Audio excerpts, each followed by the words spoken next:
Okay, hello, good morning, welcome to today's Train Sim World 2 live stream. We are on the sand patch grade in the SD40-2 YN2 blah blah blah blah blah in honor of this year's 100-year anniversary of EMD being involved in railroading and locomotive power. So we are going to take these SD40s, we're going to run this manifest train to Rockwood, and then we'll be wrapping it up. Figure I'd get going now, as usually these take a little bit of time to get done. So we are going to get in here, get everything set up while we get hopefully some folks in the chat.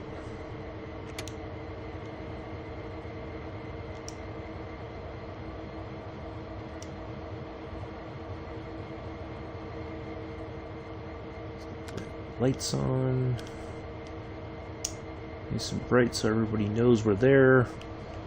And I do believe, let's check, we do have locomotive power at the back. We're going to turn the radio on for our making locomotives, so we should be able to hear or talk to them basically. Let's check our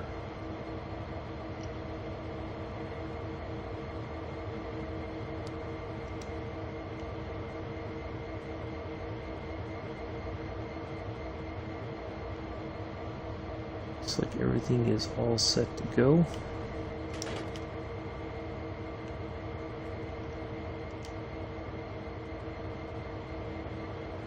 Get that changed. Let's get that changed.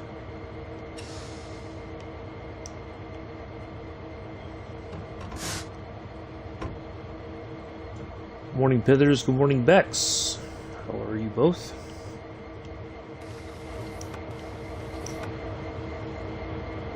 Windows open, and just for no purpose we'll put the light on over here if I can find the switch.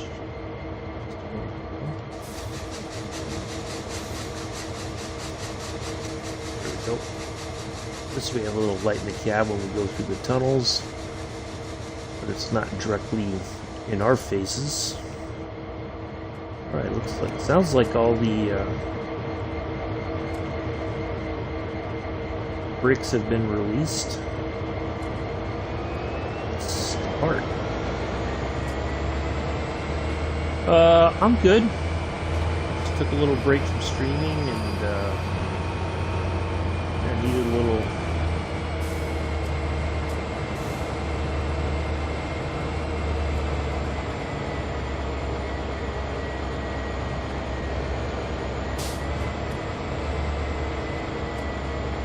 had all the bricks released. There we go. Now.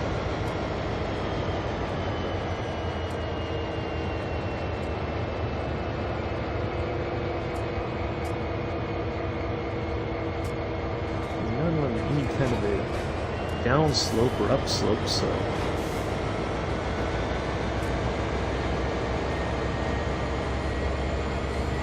there we go. Now we're moving. I like it, Bitters. I think that's a good idea. I think it's going to get more people interested in the game.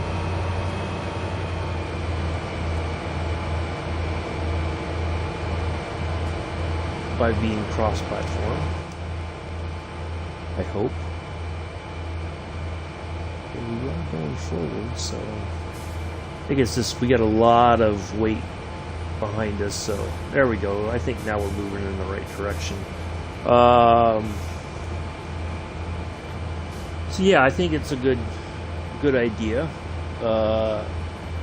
You know, when things are exclusive, it you know, because everybody knows of, you know, people have different consoles and you want to be able to play with your friends, but they don't, you know, not everybody's going to be able to afford buying Xbox and a PlayStation, you know, having multiple systems so that you can play with your friends, or we just barely made that one. So I think it's good because you're going to get the ability for friends to be able to play with each other like that, play those different games. Something like, to me, I'll be getting you on a farm. Yeah, possibly, Pithers. Before I get to that point, I need to expand my storage on my Series S, because I barely have. I've got like 40 gigs left, and so if I get all the bells and whistles with the game, it's going to take up what remaining space I have left. Morning, Daniel. So I don't know. I have to make that happen, I think. So yeah, that's my first priority, is to get. I got to get some more storage. So we got two SD40s here at the front. I don't know what we have at the back. I just know we have two locomotives at the tail end there, right there, helping push. Although it didn't seem like they were doing much. Yeah, so I got to get the space. Of course, I may not be able to pick up the game. I know it comes up. I think you said it was like mid-November or something like that. I know you said the date the other day in Joe's chat.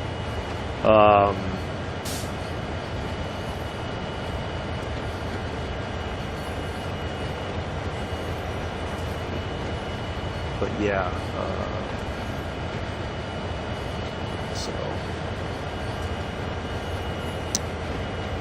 Well, nice to see a few people here today.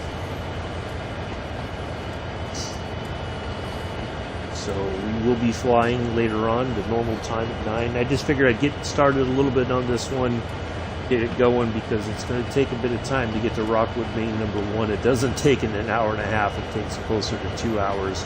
But we may have to stop off.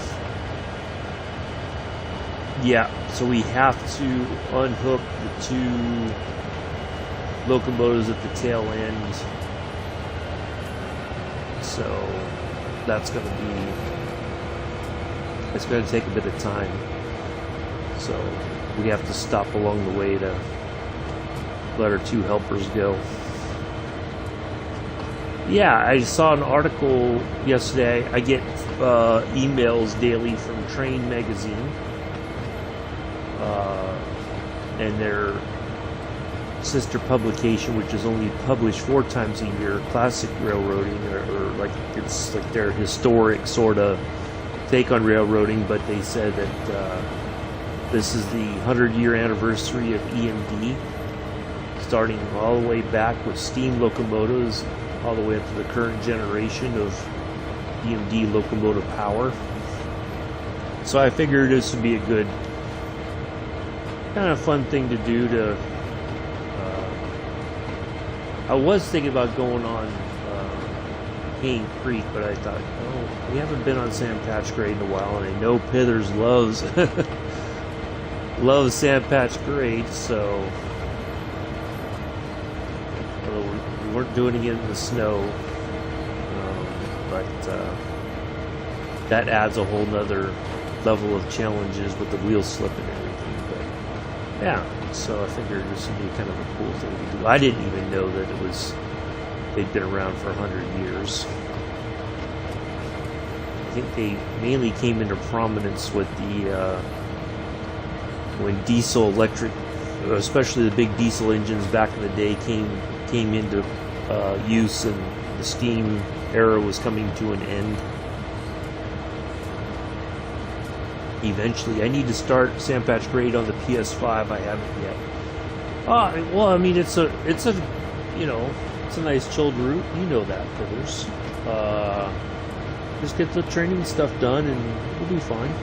And then just kind of go over the basics again. It's always good to do. Yeah, here's the interior of the SD40. I didn't know, but the AC locomotives, the AC 4400 and the Dash 8 are both are made by General Electric. So Sandpatch and I think Union Pacific, most of them run locomotive power from GE and EMD. So yeah, nice scenic route. Certainly more scenic when it's snowy. But yeah, once we get going through the mountains here, it really looks nice.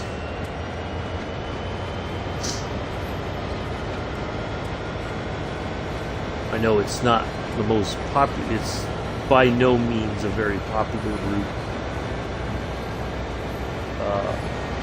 amongst the community. You know, there's the usual, oh, it's slow, it's boring. Yeah, so we'll get more freight stuff. I think they're both Union Pacific, or one's a CSX and one's a UP route. So those will be coming later in the year or sometime next year maybe. I know we're getting Brighton Main Line, sounds like they're just about polishing that up for release. So we will be getting that hopefully, I would say maybe by the end of the month, maybe early October. So yeah, lots of stuff to do. So, never a dull moment, Train Sim World 2.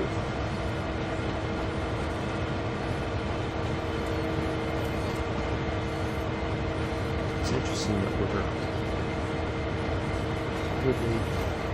unless there's, I guess they have us go over here in case there's other traffic coming in that we need to give the right of way to. I think there's anybody coming down. No, alright, so we'll just be cruising right along here through Cumberland.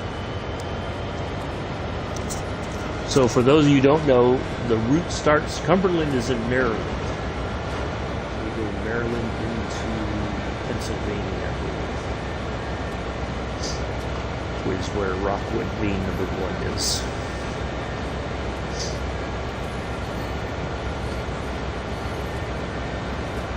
They do have their own sort of horseshoe curve, not nearly as famous as the Altoona one that we will be getting eventually. But you can do, I would imagine even in Cumberland you could probably do a bit of train spotting here. I'm sure there's places somewhere along here.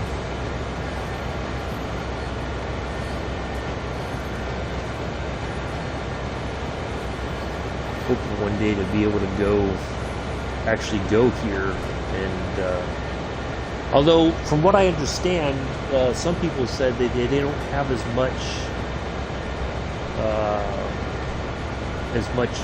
action on this line as they used to.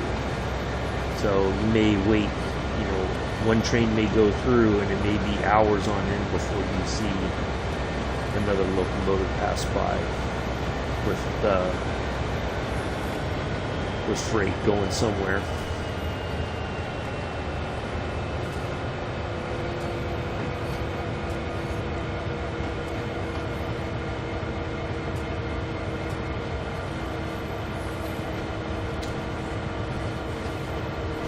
So yeah, we'll fly from, today's plan still is to go from Lenate to Arnage, France.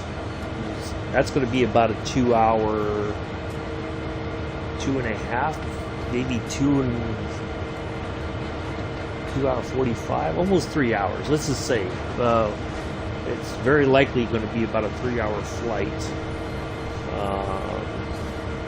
in the Beechcraft 350i. But hopefully, I'm going to try to get the altitude. I'm going to try to get the cruise altitude no higher than 20,000 feet, so that we get a little we're not too high that we don't really see the scenery. You know, it kind of seems a bit lost the higher we go. We don't get to see the, you know, a bit more of the beauty of that part of Italy going into France. So I was going to set the cruising altitude about 20,000 feet. Hopefully we won't have any major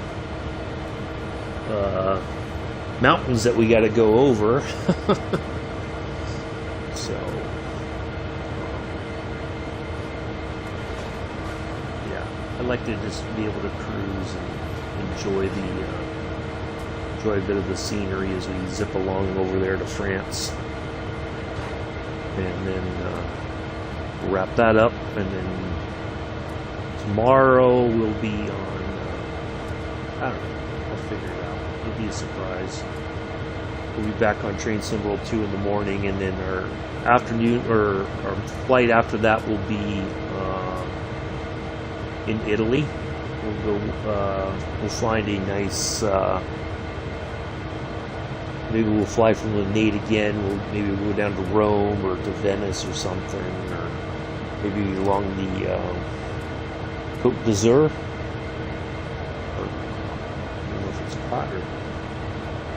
I'm not sure how it's pronounced, but maybe along the Mediterranean side of the Italian coast there. Try to have some nice, beautiful scenery to enjoy. And then one of those days, I did write it down, but we're gonna do the flight there in that valley. We'll take off from. From Locarno to Ambri. So yeah, we're gonna definitely do that flight one day, and maybe the 152 or something. Just have a nice little VFR flight from one airport to the other, and we'll try to keep that about 3,000 or 4,000 feet, and just have a nice zip along flight there in the valley and taking the scenery and all that. So yeah, trying, Daniel, trying. You know, sometimes not everybody can pop in and enjoy the streams, but yeah, trying to make it entertaining and, you know, like today, a bit informative as well. Those are all things that I think most people don't even take into consideration. You just see a train, you're just like, oh, it's a train. You don't know who made it, what train it really is. You know, you just say, oh, it's a locomotive. Ooh, you know. But yeah, when I saw that little email the other day, I thought, you know, I think it's a good time to go back to Sandpatch Grade. And you know, normally I'd be in the AC 4400, and we'd be blazing up the hill already, kinda, sorta, maybe, but yeah. So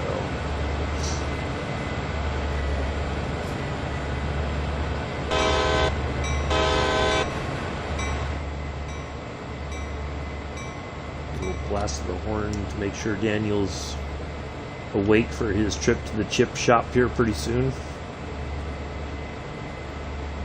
Story time.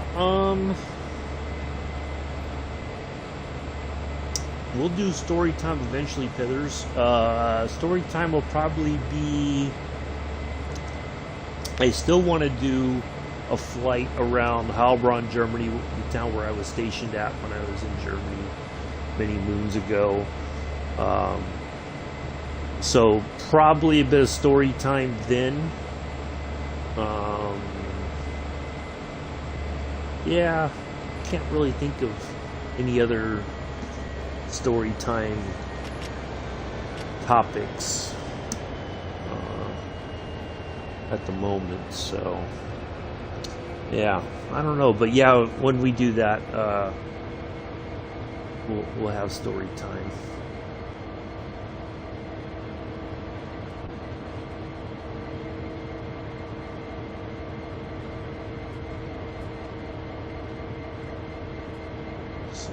Yeah. We're just cruising right along here.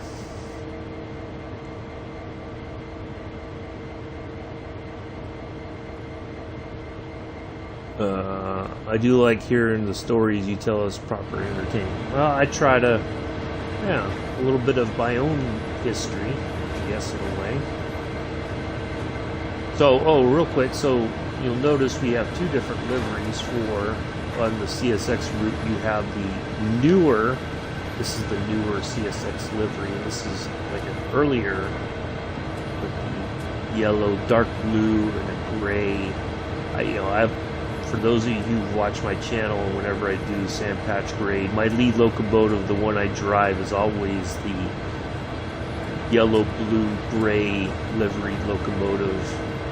I don't know, it just looks better, I think. This looks just kind of like, it's just too bland, too, yeah, it doesn't really stand out. I like the one that stands out a little bit more. But yeah, we'll do the, we'll do all those flights. But yeah, we'll just try to do something where we do a flight along the coast there in Italy or something. Maybe down to Rome. I did find the testing track for Ferrari. I was able to locate that. But there isn't really... well, I would venture to say if there's an airport there, it's probably not going to be in the game, and if it was, it would be a private sort of airport. So, yeah, that's what will end up happening. But I did find that. So, and then we'll do, I still want to do a flight from Stuttgart to Salzburg, Austria, kind of that connection between Porsche, where you had you had the factory team there at Zuffenhausen, but you also had the other quote-unquote factory team there in Salzburg, Austria, that won Le Mans the first time with the 917. It was not the Golf Porsches that, as depicted in the movie Le Mans, although it would have been nice, but the Golf team didn't have success until after the fact. But yeah, so trying to do a bit of a motorsports connection thing as well. That's why we're going to Arnage today. It's right next to the Circuit de la Sarthe. If I could find, I'd like to do, maybe if we take off from Arnage in the 152 Cessna and do a flight around the town of Le Mans and find the town center where they do the car presentation and the teams take their photos, and everybody shows up there to get autographs, and they have the drivers parade from town and all that. And usually, most of them are in the back of classic cars that are synonymous with Le Mans, such as Bentley. And I know for many years, I think a lot of the drivers ride in the back seats of the open-top Bentleys, the older ones. So I like to be able to fly around the town there, find the center area and the church where they're in the center. I think it's in the center of town. But yeah, so we'll got some things planned. I know somebody else was asking about when I was going to do a flight with 747. That's probably not going to happen anytime soon. I'm going to stick with the A320 because it's something I feel fairly confident flying in. And it's, if something happens and I have to manage the flight myself, like going in, landing and stuff, I feel fairly confident that I'm able to do that. I don't know that I would be able to do it with with a 747 just yet. And a flight like that, it's not something that's going to be a quick 1 hour flight. It's going to be a very, it's going to have to be a long, it would be an endurance flight. And that's a lot of time. It would have to be a weekend sort of thing, I think. And there would be a train sim stream, obviously.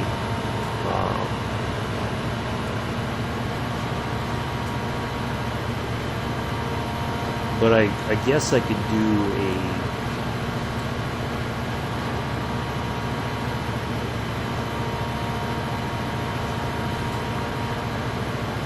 if I was going to do it, and I'd have to do the flight before I stream it.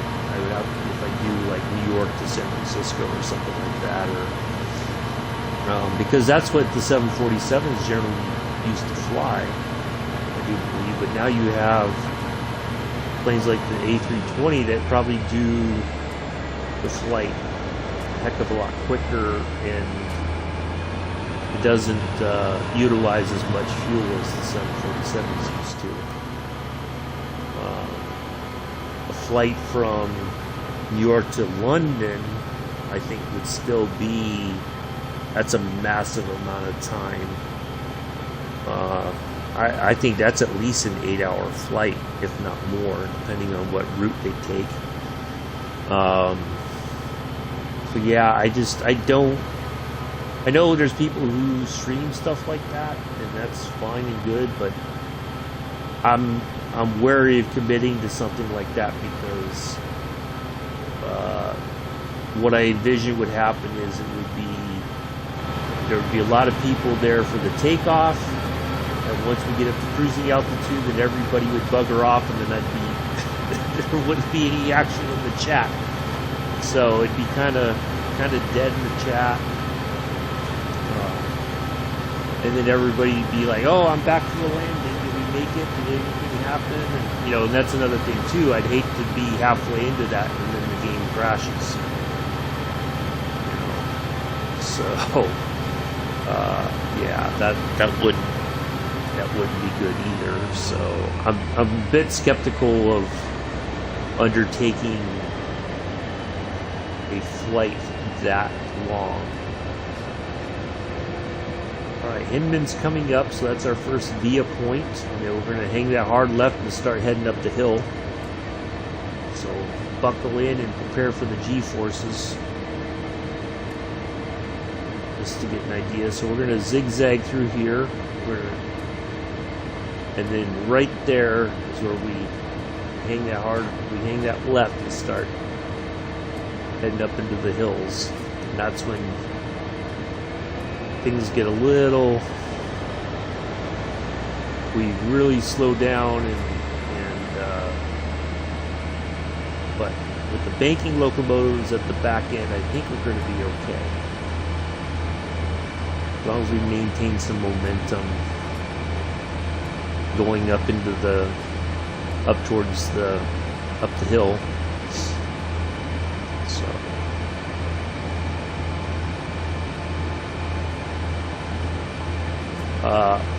so there was also some new planes that came out, at least in my storefront. I think Mick already had access to them on his version of Microsoft Flight Simulator. I think Ambella had the same thing based on what version of the game Ambella plays. Or I think Ambella got the Premium Deluxe, something like that. But yeah, there's more aircraft in the storefront now, for me at least. So what I'm noticing, and I didn't know that there's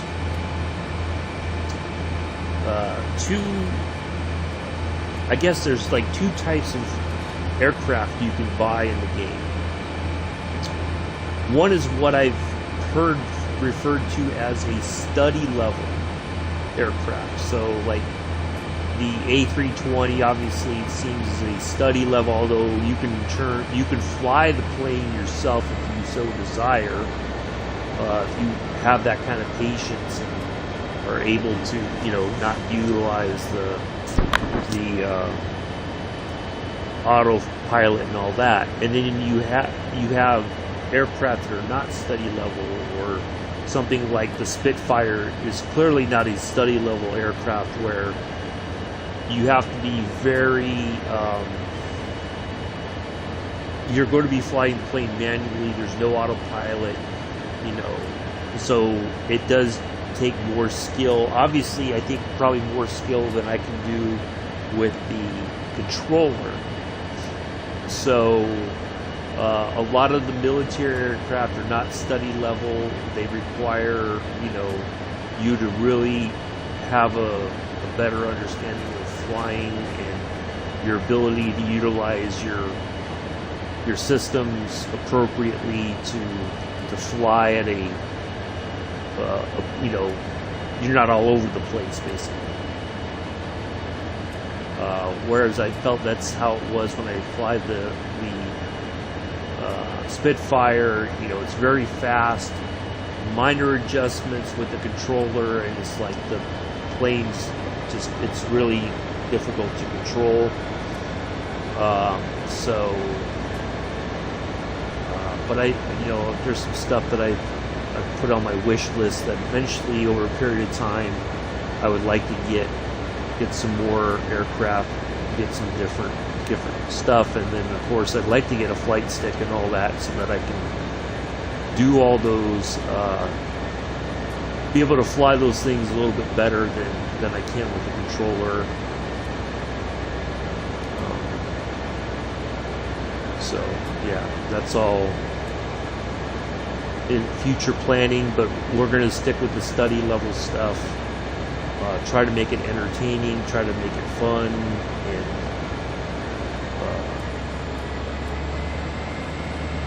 try to take in some very beautiful scenery and stuff like that. So yeah, we'll do a flight on the 747 eventually. I think I could, in all honesty, I think I could probably do a flight from New York to San Francisco. I think the New York to London would be a bit much for me to handle personally. That's a very long flight, and I don't know that I want to have my butt glued to the recliner for all that time. I mean, I would have to obviously step away every once in a while to grab a snack or use the restroom. So, yeah, I know people are asking about it, and I'd feel better if I knew that the game, in some ways, is a bit more stable, where we don't have the crash the dashboard sort of thing. I'd hate to be halfway into a endurance flight, I guess, in a way, a long distance flight, and then the game crashes, and then I would not be in the mindset to start it all over again.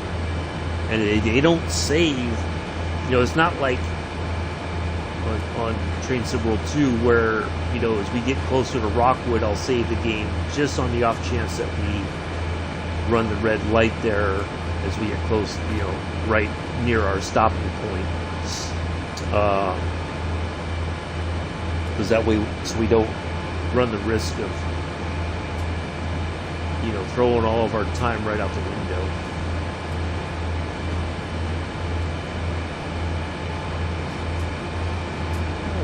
We're zipping along here pretty good. It says we're doing 39 miles an hour, but it seems like we're going faster than that. I don't know why. This does not feel like 39, almost 40 miles an hour. It feels like we're going closer to 50 or something, which is fine with me.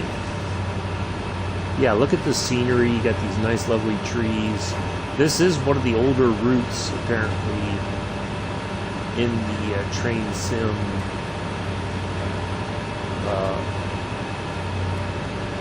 route list. It was one of the first ones that came out. I'm glad that they gave it to us in Train Symbol 2. I'm glad we're getting more freight stuff. Matter of fact, that's what we'll do. Tomorrow we're going to do freight on the Dresden line. Yeah, we'll do some freight on the Dresden line. Trying to keep the freight vibe going. Freight's good because there's not, you don't really have a schedule to stick to, which I like. It's kind of more relaxed. You know, you get there, of course, you know, you don't want to go so slow that you're not,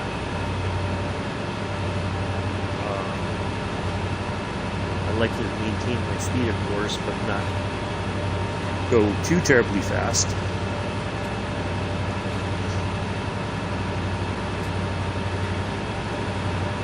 That's going to be the difficult part. So you'll see we do have a dynamic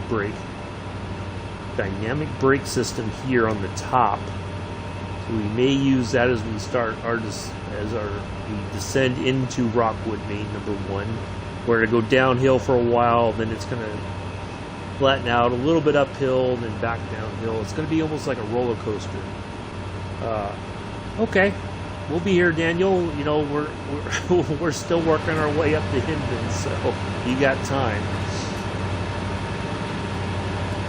So, all I need is go get your chips and fish and chips.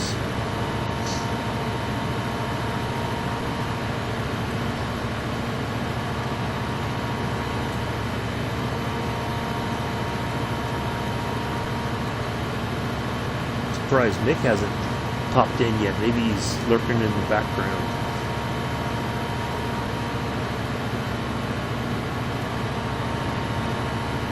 Either that or he's working on the honey-do list.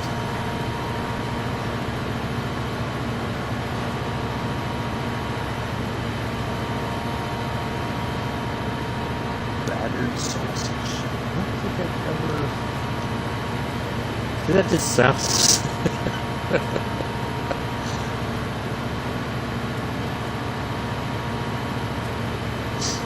I don't know. There's so many ways that could be taken.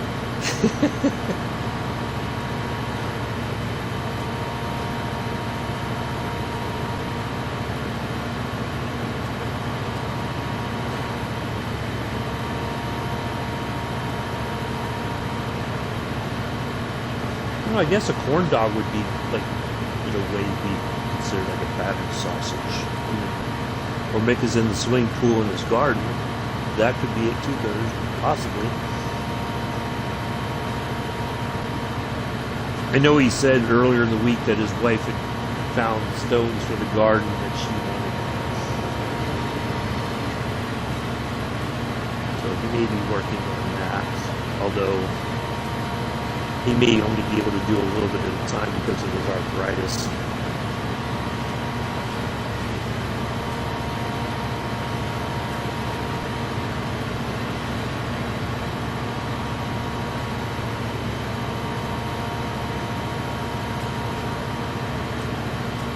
Almost to Hinman, and hang on to your hats and we'll hang that left.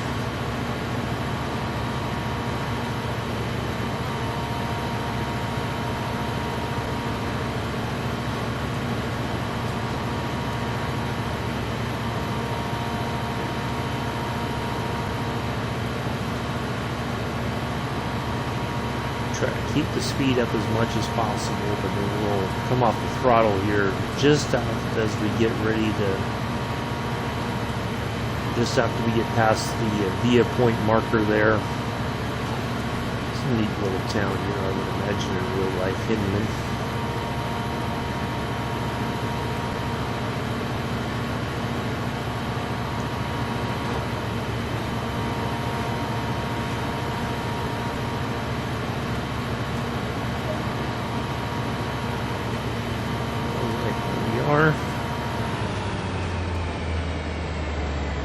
We're just going to allow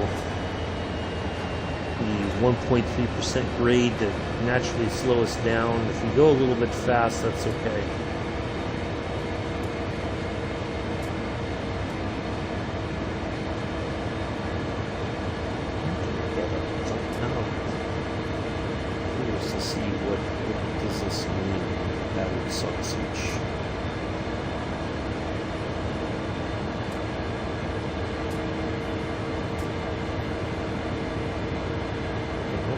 seen.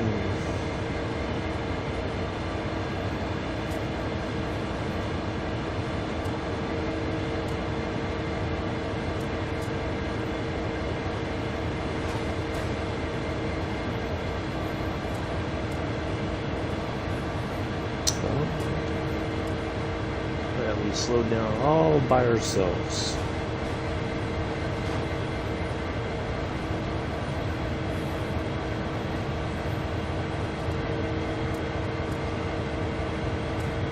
I can't say that I've ever had battered sausage, but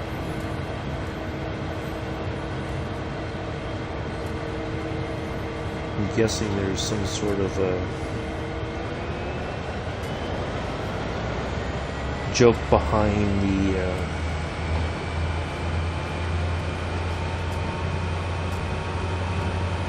whole battered sausage phenomenon or whatever.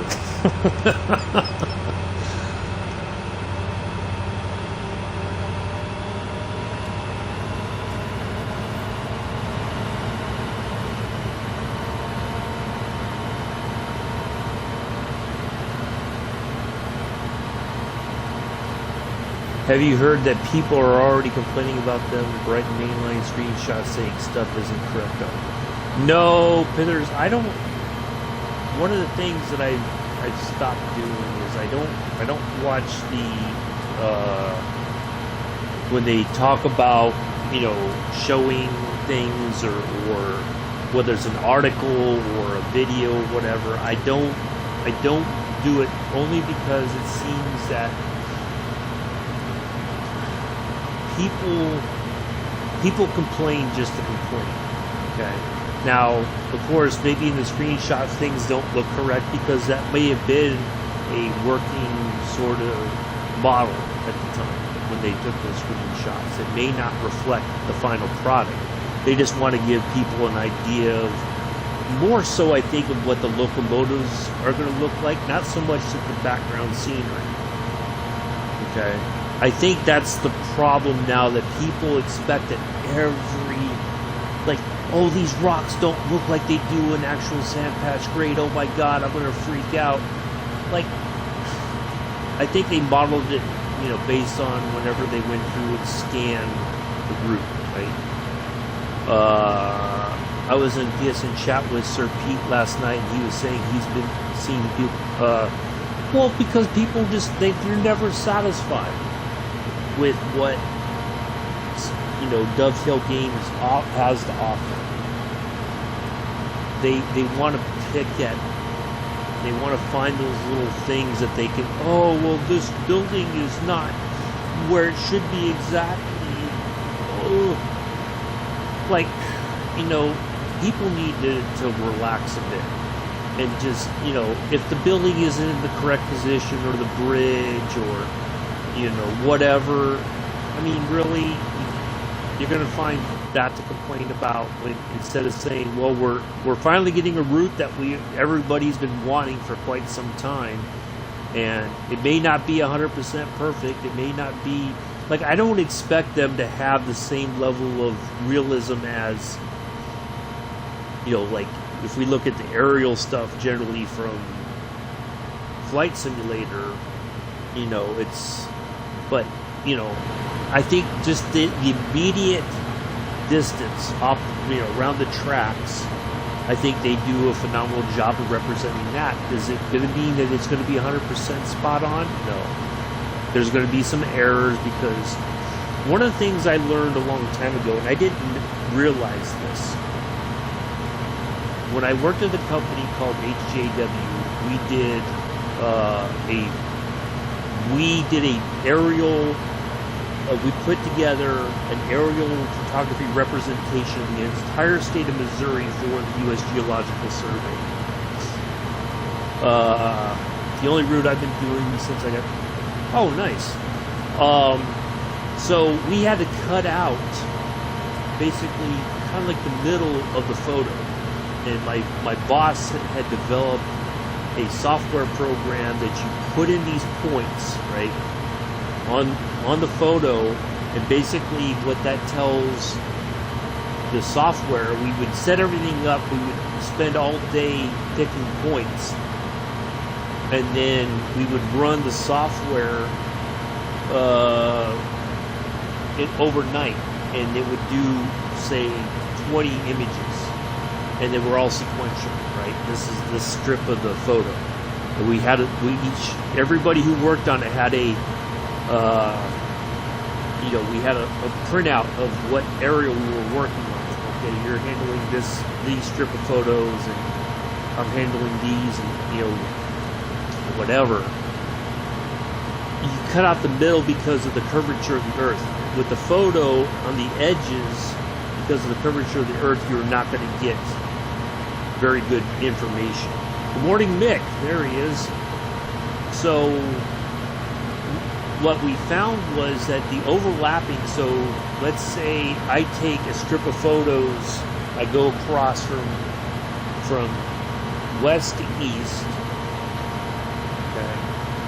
I fly along and I take those succession of photos, and then I line up and I go east to west. Now the problem's going to be that depending on the time of the day, the shadows are not going to match up. The buildings are going to be sometimes, even if I line the aircraft up and line everything up according to the previous route that I flew and took those photos, it seemed like you weren't going to get very good overlap sometimes. You're going to have missing information. And so what we would have to do is go in and try to clean that up. We would have to go in, basically almost like Photoshop. You'd have to retouch areas, and you would have to change the shadows. Okay, we have to try to get the shadows from one side to the other. Well, how do you do that? That's not, it doesn't seem very possible. So I think that's something that, when Dovetail has gone, let's say they scan the Brighton Main Line, right?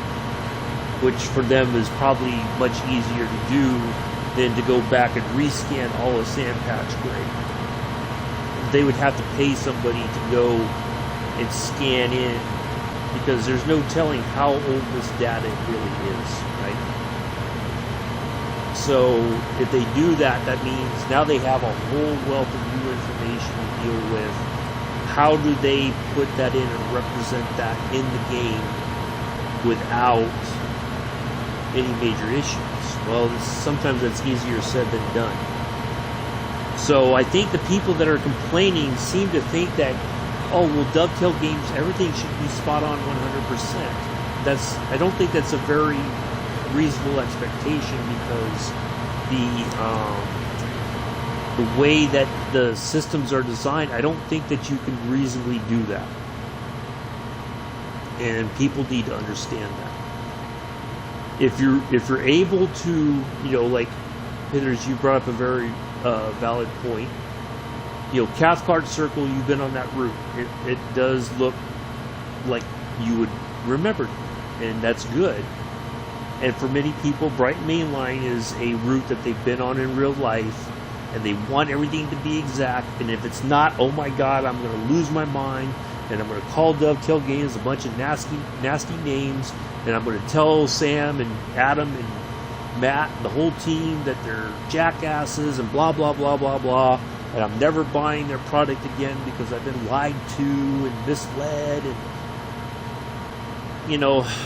it's just, there's this, I think what we're seeing is a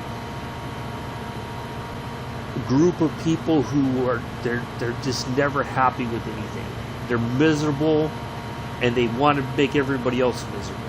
I don't think a lot of those people who are complaining probably even have ever played Train Sim World 2 or anything from Dovetail Games. I think they just go in there and talk nonsense because they know it's going to get people upset, and they want that attention. So that's why I don't even go in there. I don't know anything about the Brighton Main Line other than what Joe has talked about, or anybody else who's who's from the UK. It's it's one of those routes that a lot of people have been asking for. They're finally getting it. And, is it going to be perfect? No. Do I expect it's ever going to be perfect? No. So, those people just need to take a deep breath, relax. If you're going to buy the route, I don't know that these people are actually ever going to buy the route. They probably bought the base game and said, screw it, I don't like this. And they can't, but they played enough hours that they can't get a refund. So they just go into these streams or articles or whatever and just talk out their backside. And that's it. Alright, so Mance is there, and then we're going to stop, I think.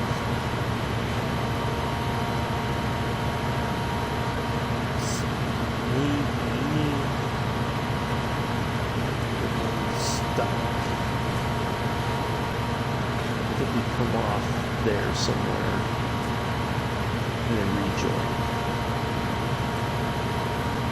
Yeah, but we gotta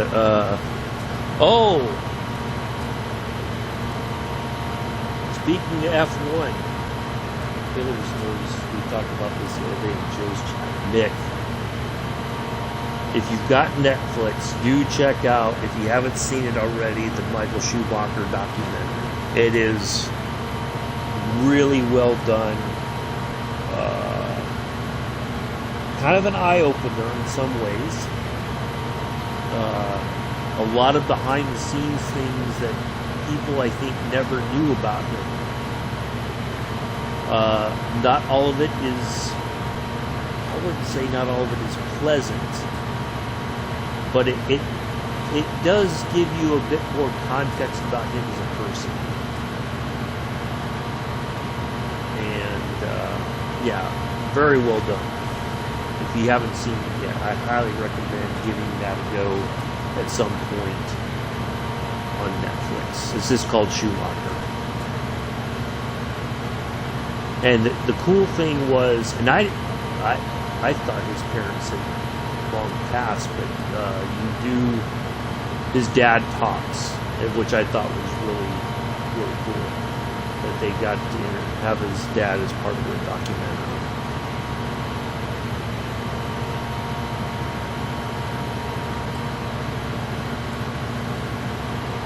Yeah, good stuff.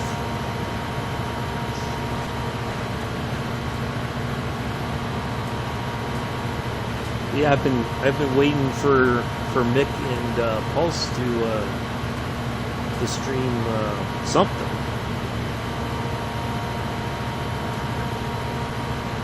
After those amazing football matches in preparation for FIFA 22. Yeah, I have Nick or Pithers. Yeah, I was the one that mentioned it in Joe's stream the other day. Yeah, I watched it already. It was very good. It was very emotional, I think, too. As a Schumacher fan, at times it was hard for me personally to watch him, like in the documentary when he's driving and that first win for Ferrari, and then finally coming good on getting their first championship after so many decades. And yeah, it was hard to watch. But there was things about him, his way, his life outside the track was something that I don't think many people ever knew about him.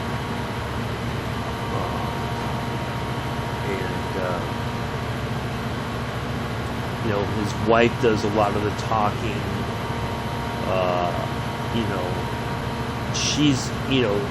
She talks about when they met, when they got married and everything.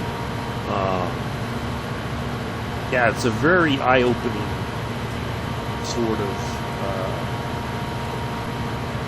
It does put him into a different context, I think. There's a lot of things that people think about him, not always in the most pleasant terms, that You know, I think if you watch that documentary, it kind of gives you a bit more of an insight to him as a person. Not that it excuses the way he acted sometimes, but it does put things in a larger context, I think. Oh, Daniel's back with his fish and chips. Welcome back, Daniel. We're on our way to Mance, and then we're going to stop eventually and drop off our Banker locomotives. Going through the tunnel here. This is it's a fairly short tunnel, so we're just going to cruise right through here. We won't get forced back inside, I don't think. Nope. We're right outside here. So that's a good thing. I put a little bit of light, so at least we have something.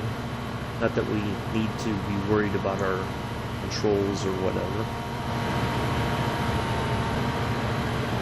Oh, that's a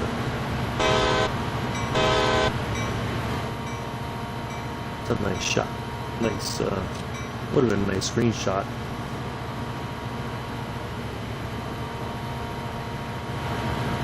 Oh, we got another service going down the hill. Auto racks going towards Cumberland.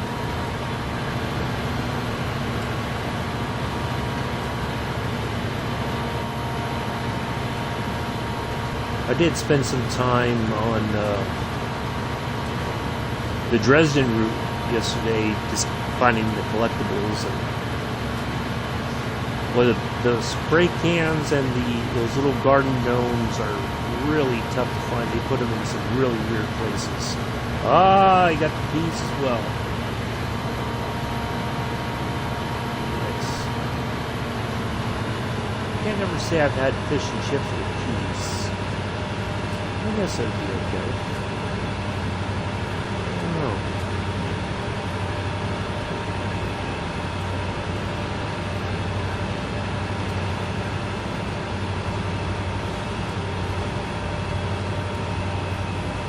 Yeah, well, once we get past the via point there in Mance, we'll know where our stopping point is to cut our Banker locomotives loose, and then it's all downhill kind of from there.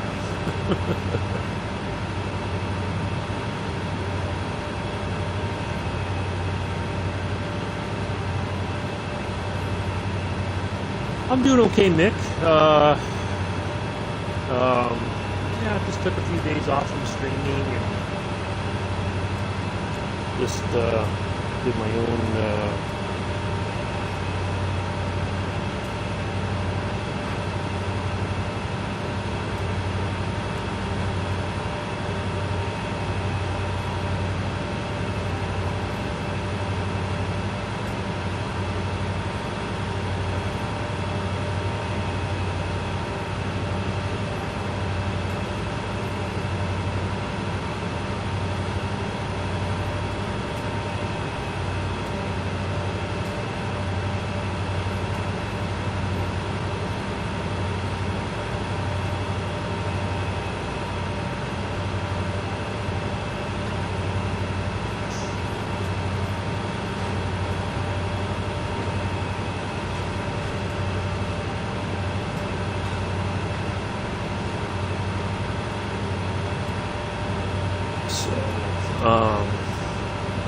yeah, I just took the Hamburg to Lübeck stream kind of fell apart when we ran into that train that wasn't going to move. I think that's a glitch or something. I think I heard Pete say something about it before in Joe's stream, but yeah, I guess that's something that they're going to have to get sorted. Yeah, so I didn't fly that day, didn't stream at all yesterday, although I came very close to, I was going to stream this last night, or yesterday afternoon, when I saw that email talking about the 100 years of EMD locomotives. I was going to stream this yesterday, but then I thought, no, I just want to just kind of enjoy not streaming for a full day, and then we'll pick it up Saturday. So yeah, just figured I'd take a break. And we have nearly finished the front garden, having lunch and back to it. I figured you were doing the honey-do list, Nick. Well, milk the time off for as long as you can, you know. You got your arthritis to worry about, so don't overdo it. Chip away at it a little bit at a time if you have to. That's okay.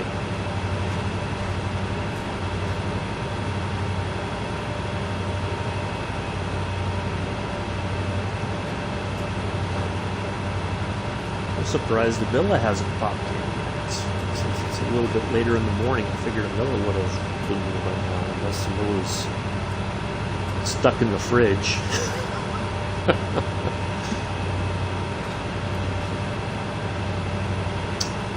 Nice to see everybody here. Greatly appreciate it.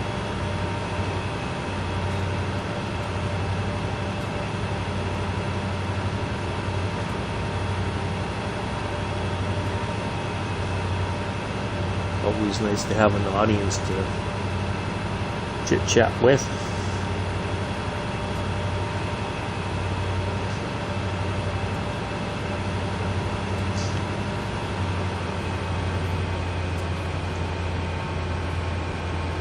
So, real quick reminder, so Mance, that distance that we have left is a straight line distance. We still got a bit of zigzagging through the mountains to go.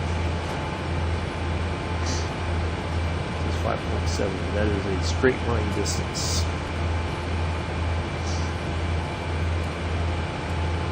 Don't let it fool you, we are not near it just yet.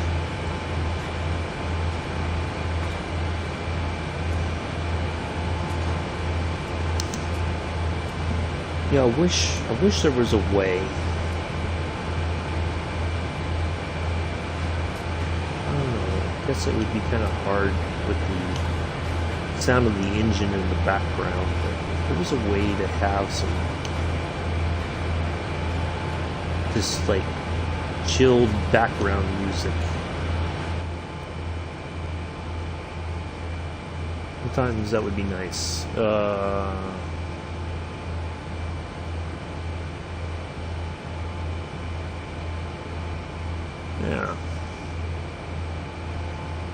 Yeah, I figured as much, Mick.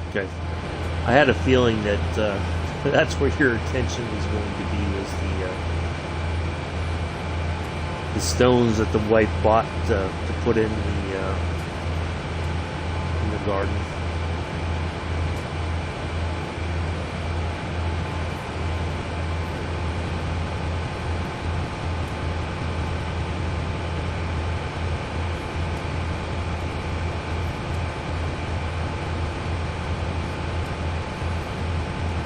Nice to see you here.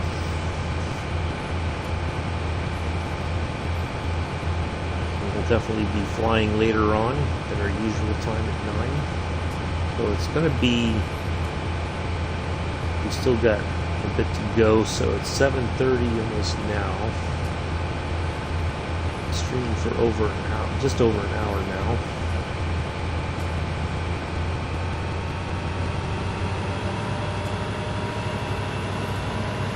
Yeah, it's going to be it might be a very, matter of fact, we're just going to go ahead and make it a quick turnaround and get the flying done.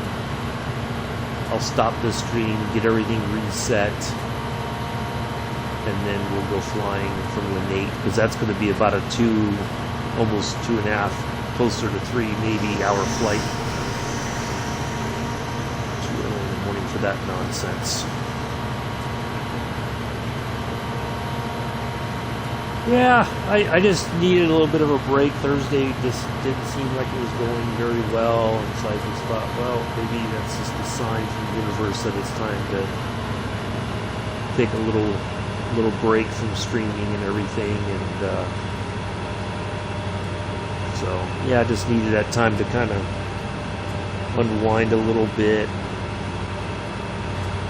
So, yeah. We'll get back to it. We got Lanate to Arnage today, and then tomorrow we're going to do from Lanate down to we're going to try to do a flight somewhere along the coast of Italy, I think will be our next flight on tomorrow. And then I still want to do, maybe on Monday we'll do the Carno to Ambri. We'll do that in the Cessna 152. We'll go flying through that valley that we saw when we were coming into Lanate in the Airbus 320, and then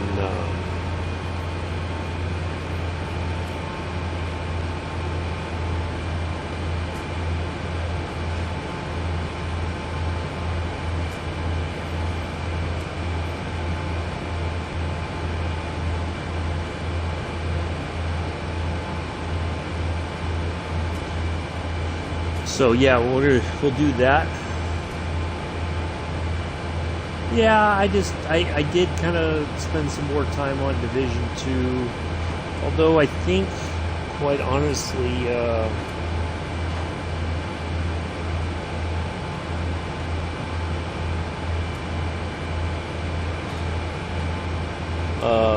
I think there's going to be a new DLC coming for the game. I don't expect that I'm going to purchase it.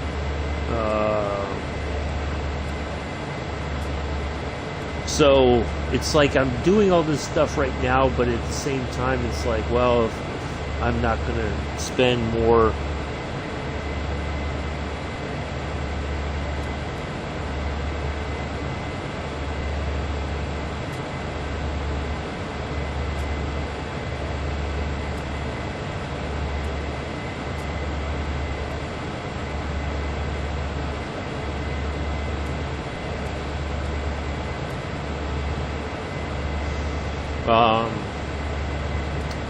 so is it really worth the effort to work on, play the game even though I'm not buying the next round of DLC for it?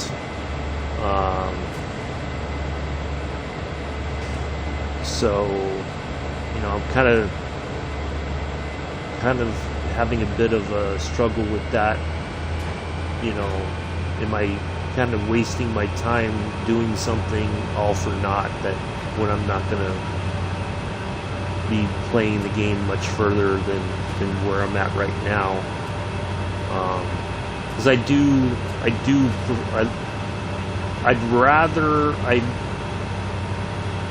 if that's going to be the case, because they haven't announced like a release date, pricing, and all that just yet. Is it better to get I'm already mentally preparing myself for stepping away from the game again, this time for the final time. And that way that leaves me room for,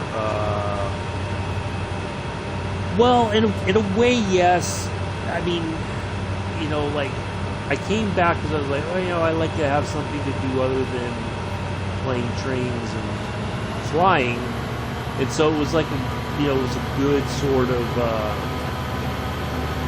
like something else to do. But I thought the game was pretty much done and over with. If there was no more content coming, they said there is, but they haven't said when or how much it's going to cost.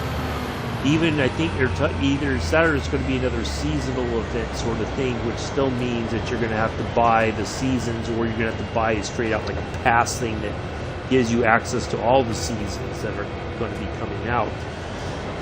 I don't know that I really want to spend any more money on the game as it is. So I don't know.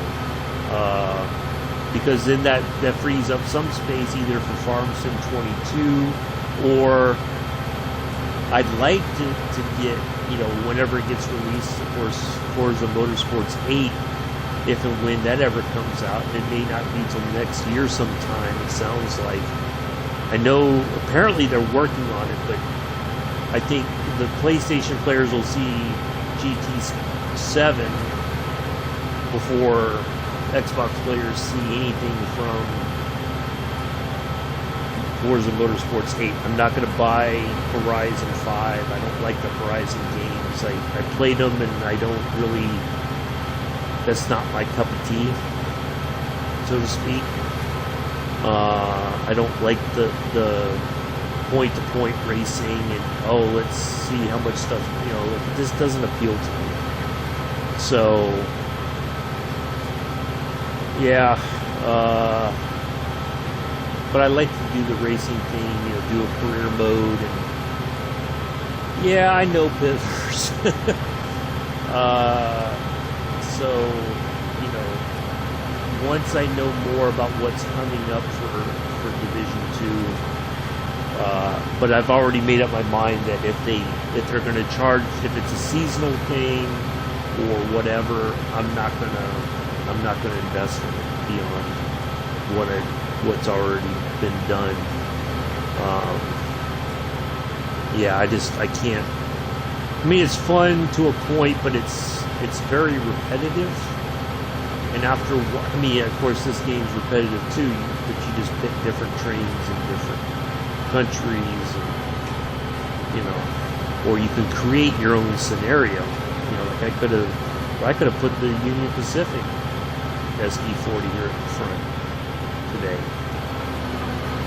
But anyway, so yeah, well, I thought about that too, and that's a possibility. But again, I think if I'm going to buy another game, then that means I'm going to have to take something off. And the only one that can come off, in theory, is Division 2.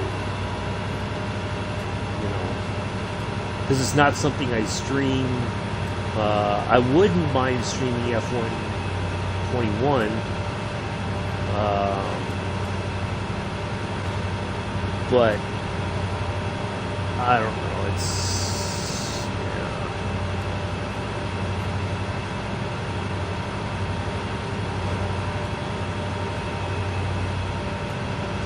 I mean, I do like the racing stuff and all of that. I did have only one 2019, I think, on Game Pass. I could download that again. I think I'm more than halfway in the season. I'm leading the points. I was driving for Red Bull, and I was winning. I was beating Max. Max is my teammate, but I've got the points lead when I deleted the game to make room for Flight Sim, I think. And, well, I deleted that and FS19.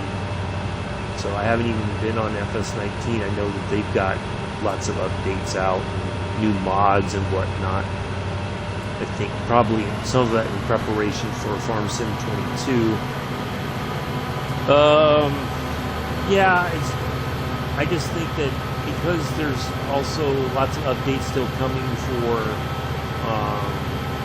Flight Sim, there's going to be world updates. I think next month or so we should see a Sim update, which is supposed to address a lot of issues, I think. So I'm very cognizant of the fact that those things take up space on my limited storage that came with the Xbox. Preferably if I could, maybe down the road, I could get an Xbox Series X that has, I think, the 1 terabyte already. Yeah, well, it was a storage issue. I had to start making, when I wasn't playing it anymore. I was focusing a lot of time on Train Sim World 2, and then when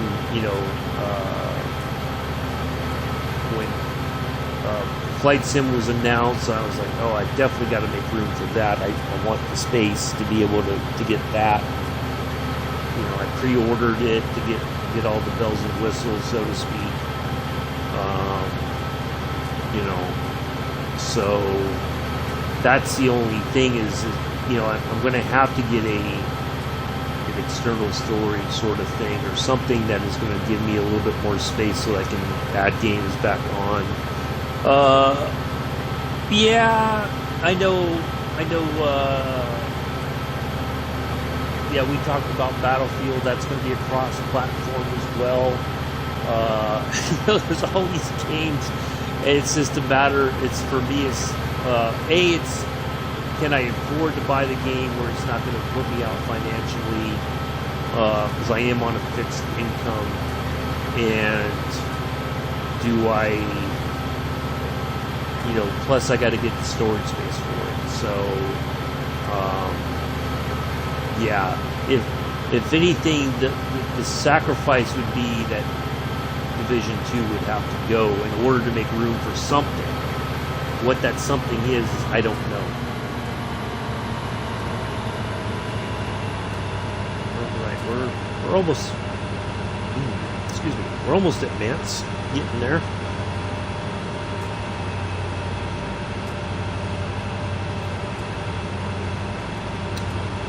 So, yeah, that's the only,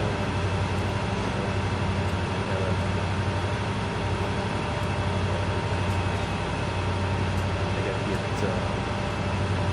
somehow, some way I gotta get one of those external drives, or the add-on thing. I think you plug it in the back and it gives you a little bit more space, storage space. I think that's what it is. It's not a memory, like, I don't think it's a memory booster. I think it's a storage sort of thing. I'd have to look at the... So you're going to be a millionaire from... No, Pitters, no. I don't have...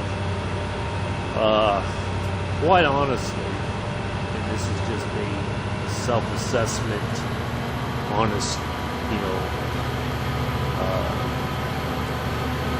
I don't have the patience for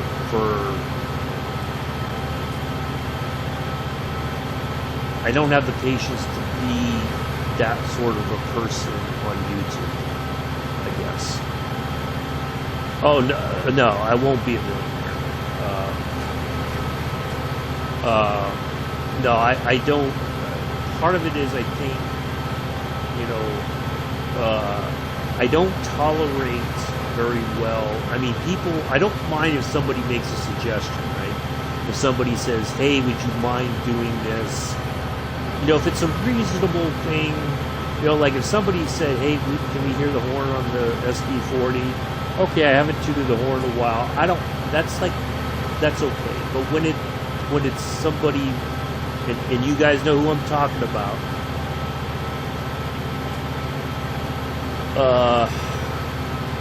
when somebody starts making demand, oh, the horn, you have to do these horns, and you have to do this, and, you know, I don't do that very well.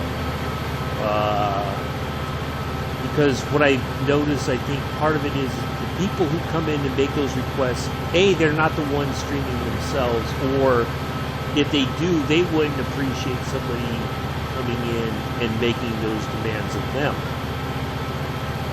right? But they don't see it that way. You know, as that one person at one time, oh, you know, audience interaction, I'm just trying to help you, da-da-da-da. No, you know, maybe in your mind you're trying to help, but, you know, it's not like this is my first time playing this game either. You know, I'm not a kid, you know, but I'm also the kind of person that if I'm stuck on something, that somebody makes a suggestion and says, oh, hey, do this, and, you know, or to fix this, and it's like, oh, okay, thanks, I didn't realize that, or I forgot, you know. So yeah, I don't think you know, that's the one thing I do admire about Joe, for instance. He's a very patient person. He'll answer questions all day until he's blue in the face and then some. But a lot of the times the questions are kind of like, it's like somebody's just having a go in the chat, you know, and I don't tolerate that very well. And I think to be a successful YouTuber, part of it is you have to ignore some people, which, you know, of course is going to cause all kinds of drama down the road. And then you're going to have, you know, you're going to want to acknowledge reasonable questions like, oh, well, what does this do? Or I'm stuck on this. Can you help me out real quick? And, you know, Joe does a very good job. And you know, somebody else is stuck. I don't mind trying to answer the question as best as I can. Doesn't mean that my answer may be the correct one, but just from experience, I'll say, well, I would do this, this, and this. All right, here we are at Mance.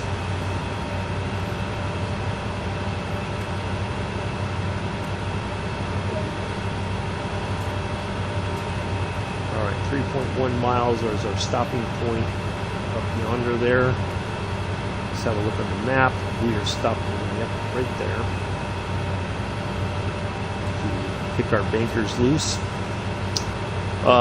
So yeah, I don't expect I would ever get monetized, you know, get my YouTube channel monetized.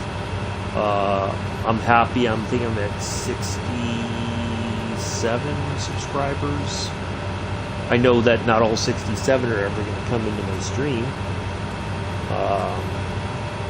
You know, I average maybe at the most 5, I think, on a good day.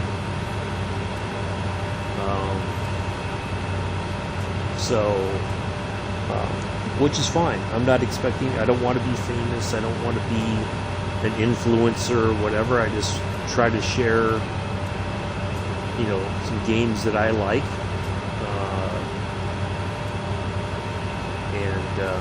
And just try to have a bit of fun and try to provide maybe some history sort of stuff with it. You know.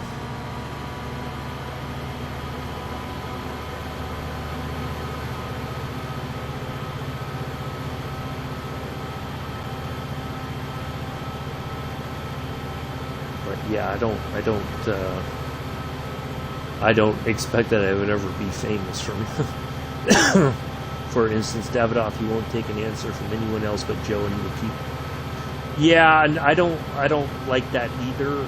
I know that's just part of his personality, I think, and I also think it's a bit of, for some folks, I think it's just a way of getting that attention from somebody who's streaming. You know, that they can say, for instance, oh, well, so and so read my question today on their stream. Ooh, I'm kind of a big deal, you know. Exactly. And I you know, but I do, you know, I you know, when I heard about Flight Sim coming to the Xbox, I was like, I definitely got to get that, because I've, you know, and I put in the chat or in the forums for Flight Sim. You know, when, you know, I grew up, you know, I didn't grow up liking cars. The only cars that I liked as a kid was the Knight Rider car, the what I thought was a Ferrari Daytona from Miami Vice, and then later the Testarossa, and the Ferraris on Magnum PI. Those were the only cars that I actually ever cared about, but the rest of the time it was kind of like, I didn't, you know, I watched racing on TV, but I wasn't into racing as far as like going there and actually experiencing it firsthand and seeing the cars and learning about, and, you know, like understanding what the designers were doing, why was the car looking like this, for instance, those sorts of things. So aviation, especially military aviation, was for me a big deal. But, you know, in San Francisco, that was one of the major hubs for Pan Am, was at San Francisco International. They used to have this huge maintenance hangar there, SFO, which is, I don't know who took it over. And then I think Trans World Airlines, their main rival, had a huge hangar over by Oak. Yeah, that's definitely true.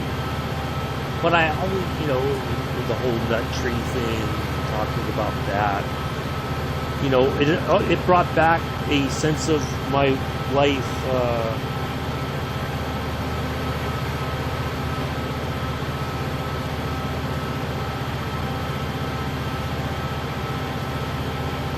We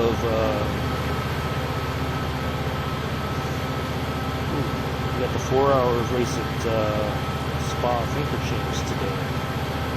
Or, well, they're qualifying right now. That's the one great thing I do like about the European Le Mans series. They do have a, during qualifying or whatever, they have some cars that they'll throw on a onboard camera. Of course, you can't see all the pertinent data because that wouldn't be appropriate, but anyway, so yeah, I do like Flight Sim. Is it perfect? No, it's got its issues, but it kind of brought me back to that, you know, when I was a kid and feeling enjoying aviation again, and you know, thinking about that time of my life where, you know, it's something that I really enjoyed. And, you know, making model planes and, you know, poring over books about, you know, particular aircraft and, you know, what was it designed to do, and, you know, what were its capabilities, and, you know, that sort of thing. So, you know, but then, you know, getting bit by the car bug and learning about the history of cars and some of the big manufacturers, not even just Ford. Of course, that's the one that most people always point to here in America, is Henry Ford and the production line and what he did to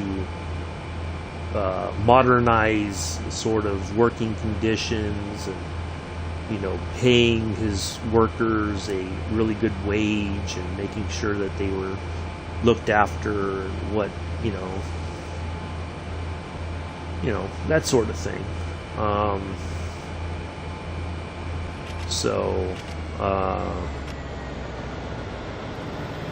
right, here goes a service heading. Ooh, that is a, what's that called? I'm drawing a blank now. That is a... I know the name. I know the word for it too. I know the term, but I can't think of it. Joys of getting old. You guys know what that is. That service that's going down the hill. Somebody put it in the chat for me, so I won't lose my mind trying to remember what it is.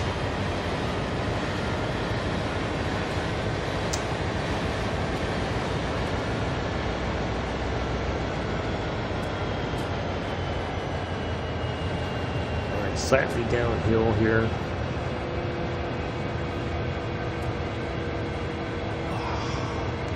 That's going to bug me now.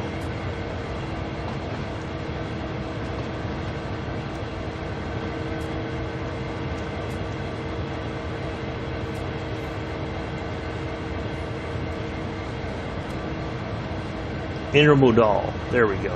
I had to look it up. I was going to go bonkers if I couldn't figure that out.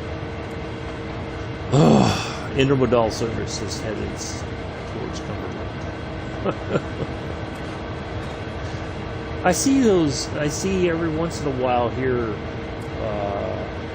in Johnson City, because we have Norfolk Southern has a line down the street. I do see some auto racks every once in a while. I do see some intermodal, some boxcars and tankers.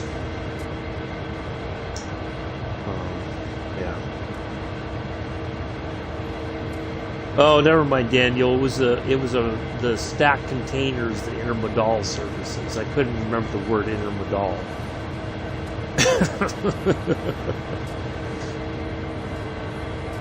So I was going a little bonkers trying to remember the term for it.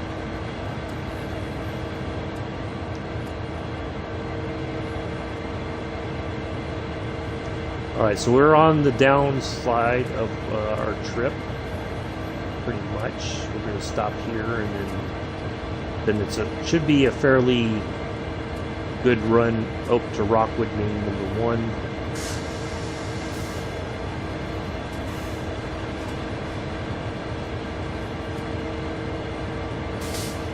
Now the good thing is, so they put some distance between our stopping point and the red. So if we go a little bit past that, I think we're going to be okay.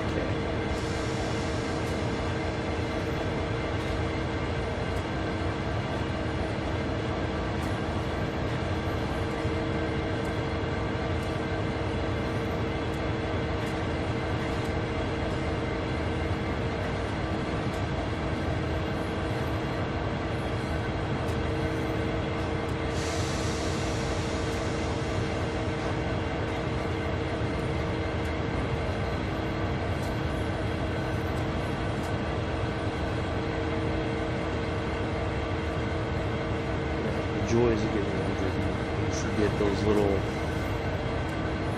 nuggets of information. So it's a good job. Well, no, I had to look it up, quite honestly. I had to Google it. I just put freight, train freight services, and then it said something about intermodal, and I'm like, that's the word. So yeah, it was not. I remembered that I had to look it up.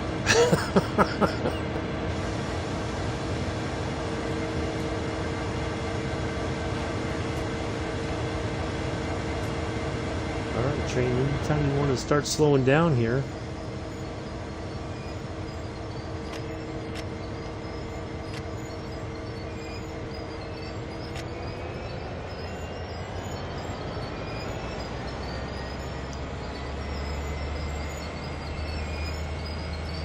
Better throw on the dynamic brake.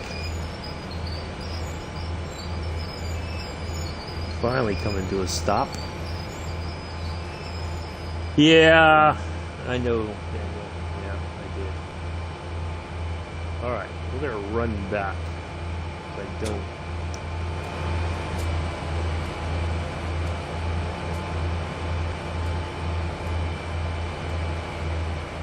We're going to have a nice little jog here, stretch our legs.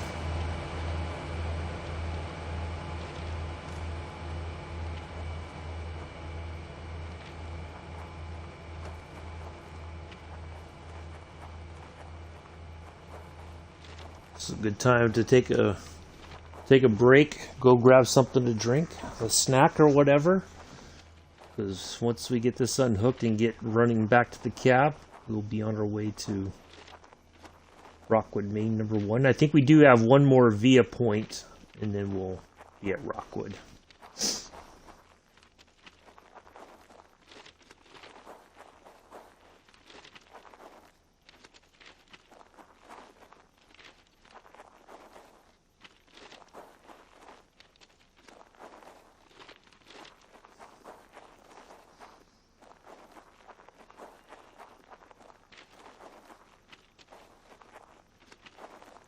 Fairly long train here. We've got boxcars, we got tankers, we got this, I don't know if these are grain hoppers. It's a grain, possibly.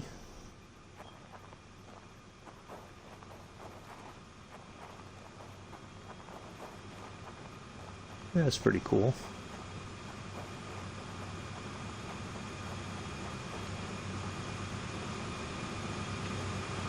I'm like that sometimes. I know the answer to something, but it just won't come to mind, so I end up going to Google and check. Yeah, exactly. Alright, just so that we kind of see what we had back here with us. We had an AC40-400. Oh, look at that. Look at that, folks. Union Pacific helped us out with another AC40-400. So 2 AC40-400s at the back. Thank you, Union Pacific, for loaning us a locomotive so we could get this consist up the hill. Much appreciated. Alright, so there There we go. There's the coupler. Now watch this.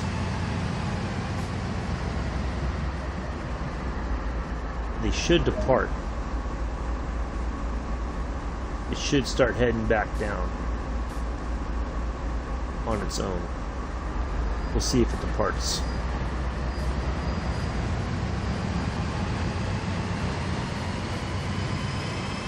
Oh, could you go to Chicago Bears changing room?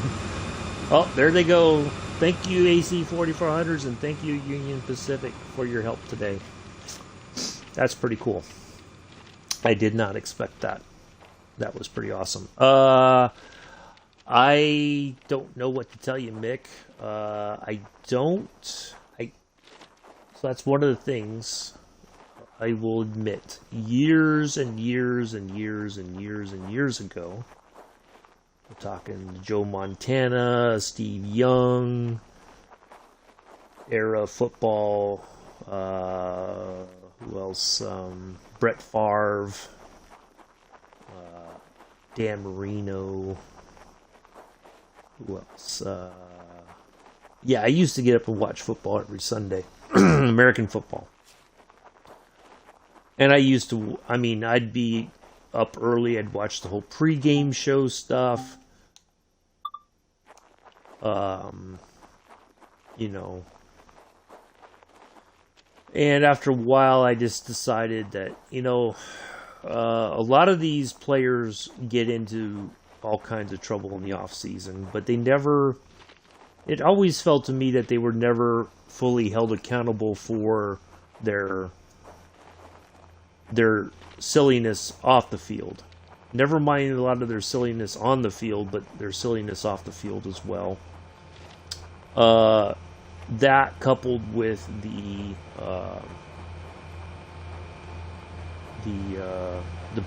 really piss poor officiating, for lack of a better term, and that's really what it's been. A lot of times, it's just been really, really bad officiating, and they don't even try. To me, it's like they don't even try to hide it anymore. They know that the officials are bad at their craft. They know that the players are bad, I guess, off the field more than on. Fish and chips, peas, and I think it's a nice day. I'll have some more of my Kit Kat ice cream. There you go, Daniel. Nice, sounds good. So yeah, via Salisbury, and then Rockwood will be next. So I kind of follow who's winning the champ, where they're at in the standings and whatnot, but I don't follow it with any sense of care like I used to. And I know my mom is a huge, the 85 Bears, many people say is one of the greatest teams in NFL history, if not the greatest team of all time. I don't know, I kind of feel like the Niners with Montana, Clark, Jerry Rice, that was I think a much greater team, but that's, everybody's going to have their opinions. So yeah, I couldn't help you on that one, Mick. The Bears are the Bears. I know a lot of people like them. They're a well-known organization, much like the Patriots. So the Patriots have, with Tom Brady gone, the Patriots have their stock has gone down dramatically, which was inevitable. Once either Brady or Coach Belichick decided to call it a day, I think everybody knew at that point that the Patriots organization would not be what it was. And that happens with a lot of teams. The Niners certainly have had that happen to them. The Steelers, the Cowboys, teams that are very well known. They've had that fall from grace, so to speak.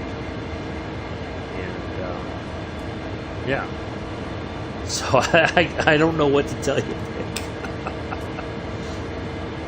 But I mean, it's just only, I think the season just started, so there's plenty of games left. They could still turn it around.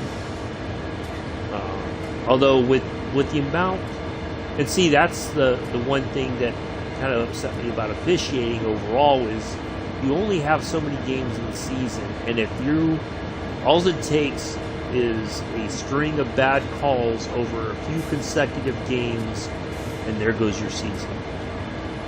You're not even going to have a chance at a wild card playoff, spot, and that's why, I think there's always that joke now that there's 3 teams on the field. You have, like the Bears versus Oakland versus, Las Vegas now. The Bears versus the Raiders versus the refs. And they all have their own game that they're playing. And a lot of people think that that's, that's not true. That's just, no, I've come to believe that the officiating crew plays their own game. And it got old after a while. So yeah, I don't follow it with the same amount of zest as I used to. I ended up spending a lot of my time watching F1 on Sundays. I'd get up and watch when F1 was on the Speed Channel. Steve Matchett, Bob Varsha, and David Hobbs. And so I'd watch that. And that became my replacement. Although now you have a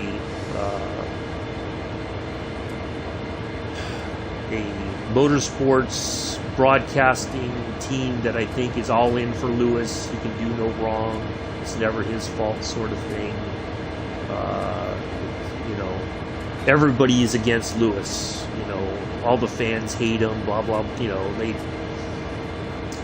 So I choose not to watch it because of that. If they were at least a bit more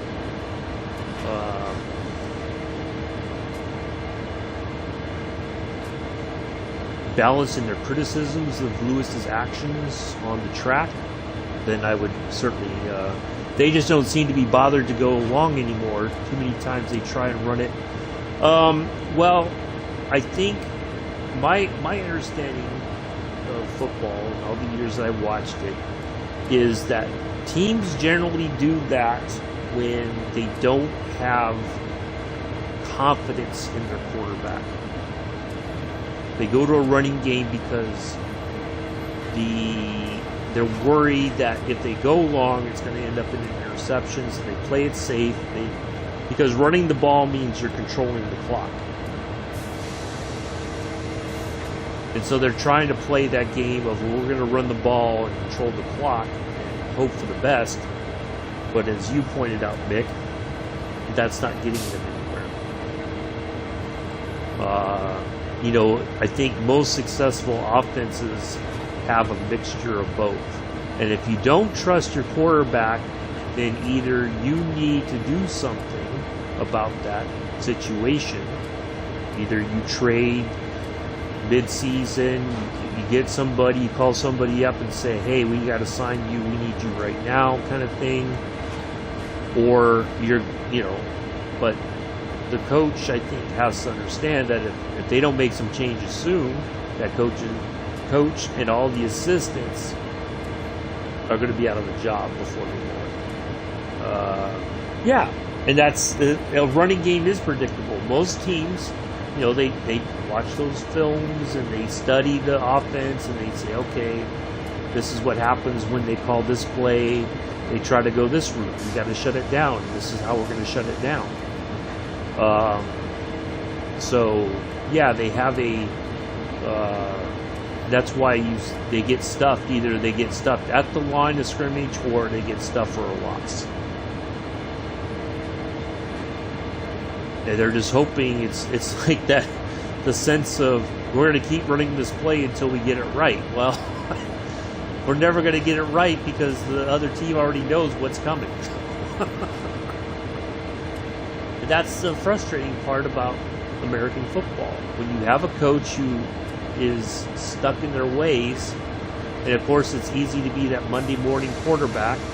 Everybody goes over, what was coach thinking? Well, coach believes, it's whether it's at high school level or whatever, coach believes that, at any moment we're going to have a breakthrough game and it's going to be okay. But if I were the quarterback and the coach is telling me run the ball all the time, that's basically you're telling me you do not have confidence in my throwing ability. And if that's the case, then what am I here for?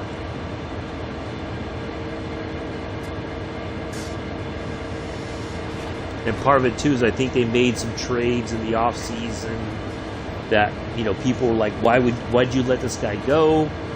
Well, if a good quarterback leaves, that's an indication of how the coach is running their program, or running their offense. So either the offensive coordinator is not allowed to do their job because the head coach is making the calls. So, yeah. Because I spent a lot of years trying to figure all that stuff out. I don't I don't know anymore. We need another William. Yeah. But the era of the fridge gave it away too, I think, because Fridge was a big guy, no doubt. You could do those stunt plays where the Fridge comes in and acts as a running back or a full back or whatever. Because when you see somebody as big as the Fridge running at you,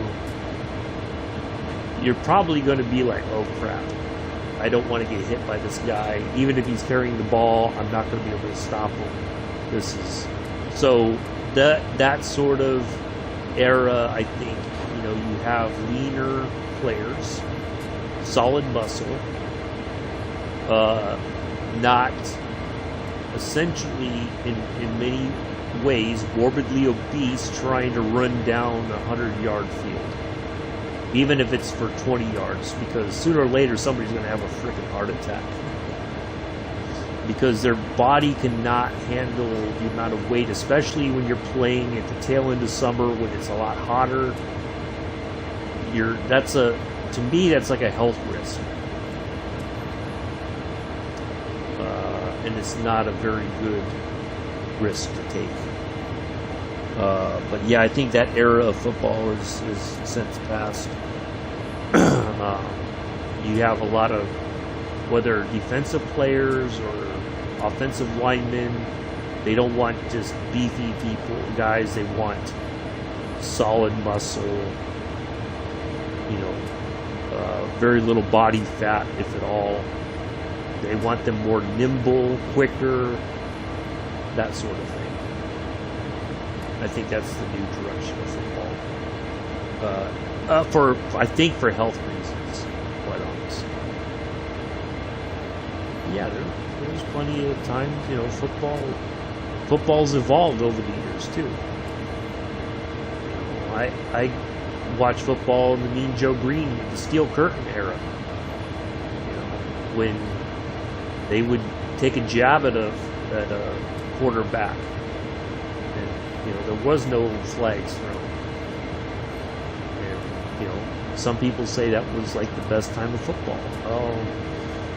Unless you're the quarterback getting jabbed, then it's, if you're that guy, then it's no fun at all. But if you're the fan watching your defensive players, give the quarterback or the running back or the wide receiver something to think about, like, I'm going to give you a shot in the kidneys and you're going to take it. Just remember, you catch the ball, you're going to get another shot. So maybe you need to think about not catching that ball. The Steelers would notoriously, the visiting team, the heaters on the visiting team side of the field never worked when they visited the Steelers.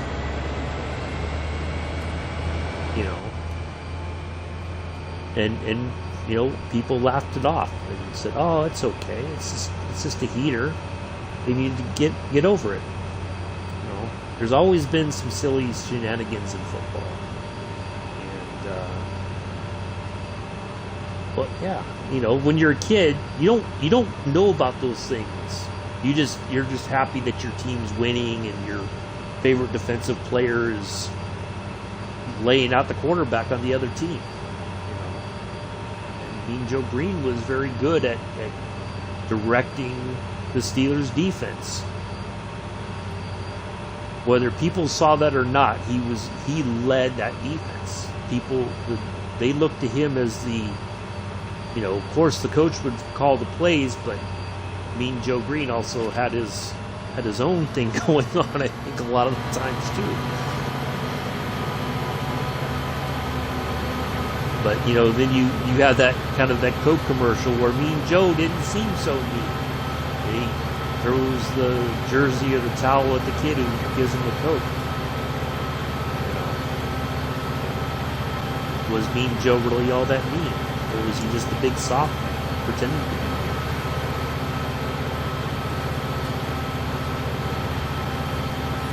But those were great times. Back when Dallas was one of the best teams in America. A lot of people loved Dallas back then. Coach Landry, Roger Staubach.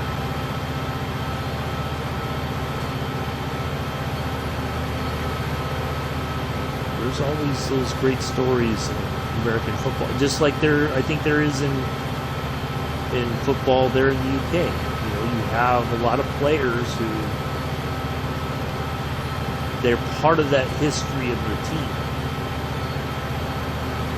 Whether it's, you know, a lot of players from Man United, they've either gone on or they've retired after winning so many premierships or, you know, other cups with the team, and you know, they're synonymous with that success.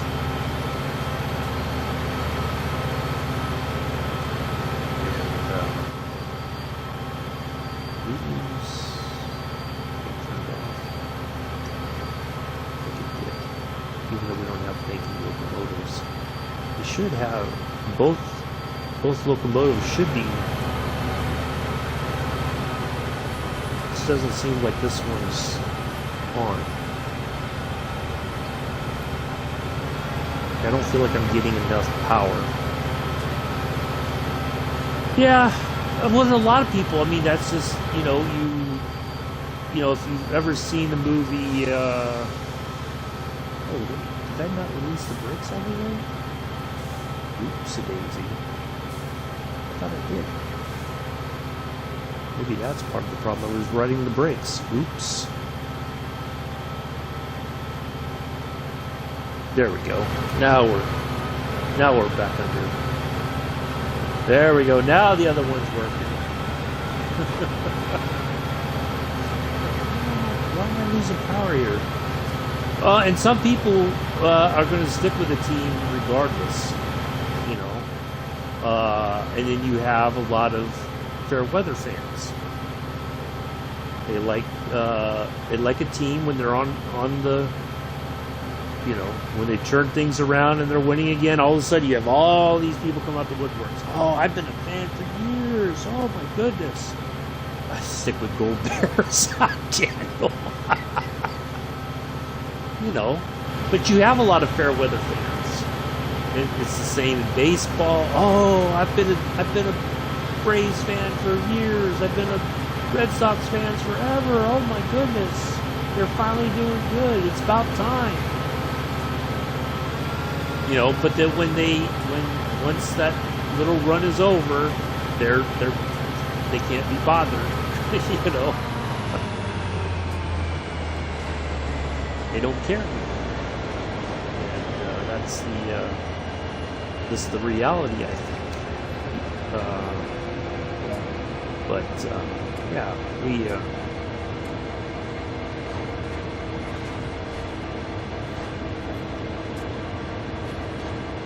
But I think that's true, you know, like when I think about the movie or the book Fever Pitch. You know, a lot of people get their life goes around that season. Alright, only 6.6 miles to Rockwood No.1. Of course, that's straight line distance as usual. We'll be wrapping this up, and then I'm going to reset, and we'll be flying here shortly. Once we get to Rockwood and we park this thing there. Now, let's take a look at our stop. Yes, the traditional red light is right there. There's not much room for error. Of course, as we go into Rockwood, we're going to be on the downhill, so we have to be careful with our speed. As we get close to the outside there, within a couple miles, I'll save it just to be on the safe side, and then we'll see what happens. But yeah, a lot of people, that's their life centers around those seasons. Seasons of football, whether it's American football or European football, 162 games in the baseball season, how many ever games in the NBA, how many ever matches in hockey. That's what their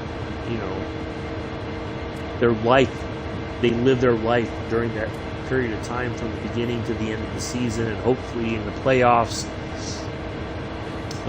But after that, it's kind of like, okay, now you're just waiting. Or heck, you could even say racing.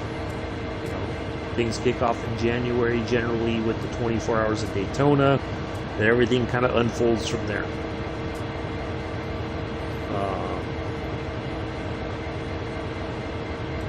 So, yeah, I think that's but that's a very kind of a tricky sort of thing to get involved with, because you forget about other things in life as well. But supporting a team, I mean, it gives people, for a lot of people, it does give them hope. It's something that when things turn around, it's like you feel this elation. You know, if Ferrari went on a tear and suddenly started winning championships again, because I think the last one was with Kimi Raikkonen. Vettel was close, but no cigar a couple times. Yeah, I think the Tifosi would be elated. And everybody would finally feel like, okay, we vanquished Mercedes, finally. Again.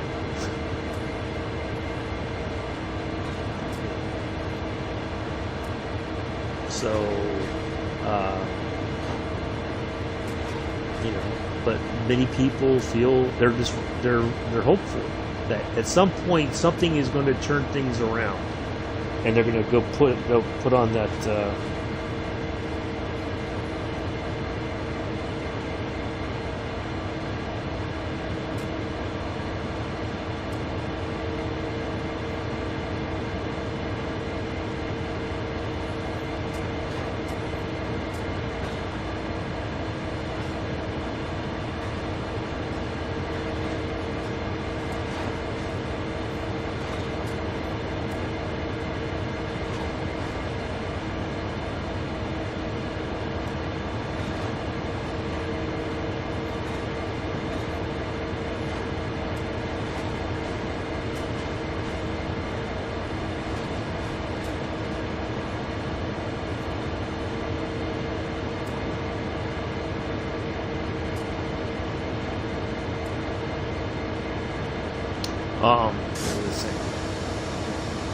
yeah, everything, I think, most sports fans, it's just a matter of they're always hopeful that their team's going to turn things around.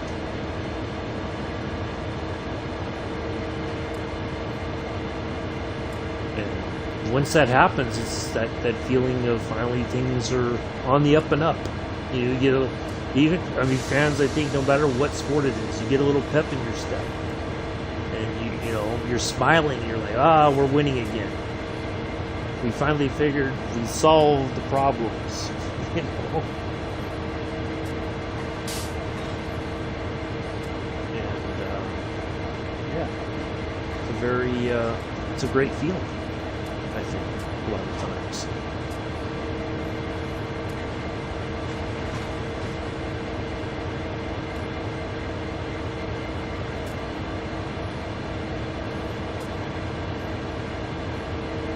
Got a few more people watching. A few other people stopped in, I guess. Lurking. Surprised we haven't seen Mr. Adams yet. Maybe he's been lurking the entire time as well.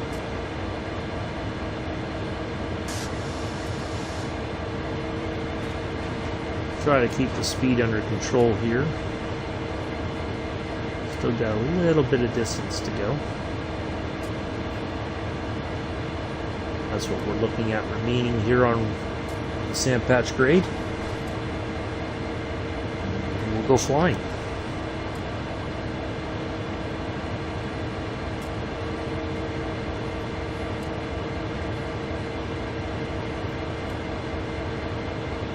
Maybe Noah's looking. What could it be? This could be work. Oh. Maybe Betts is back again.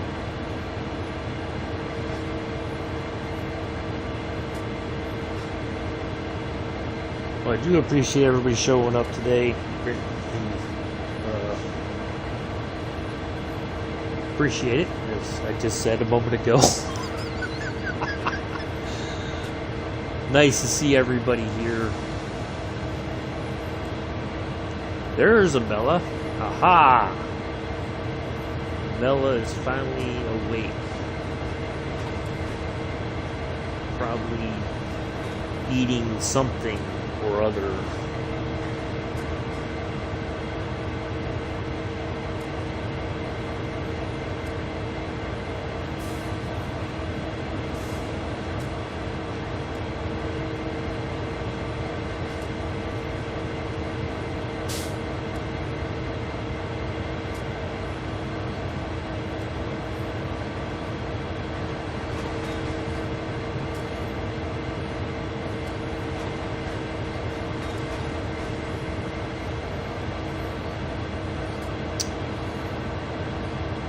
Either they're just as bad at the moment.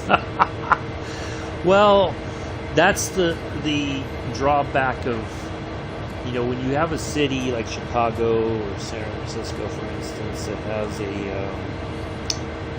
what do you call it? You know, multiple sports teams, as they're, you know, in the Bay Area, for instance. You know, we had two football teams. The Raiders obviously went to Las Vegas, but you have the Niners, you have the Giants, you have the A's, and you have the Golden State Warriors. And the San Jose Sharks too. I almost forgot about that. When you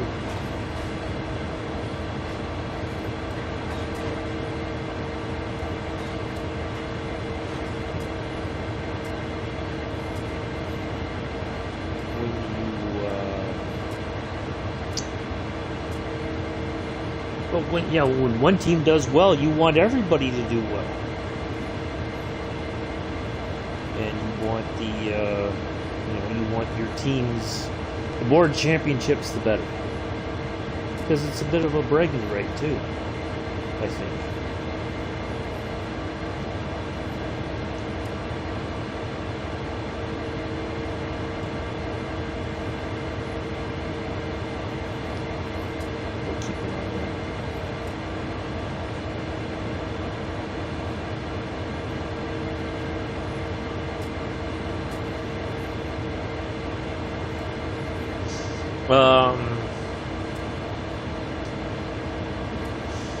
You know, but when the teams, you know, because you have the Cubs, you have the White Sox, and a lot of people in Chicago, one doesn't like the other. Like I grew up watching the A's, and because I didn't know about the Giants, once I found out about the Giants, it was like a whole other brand of baseball.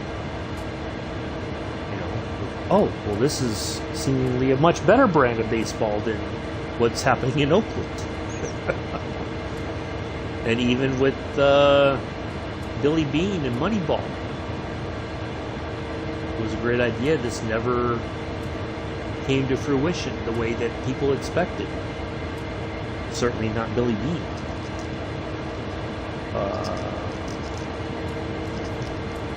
But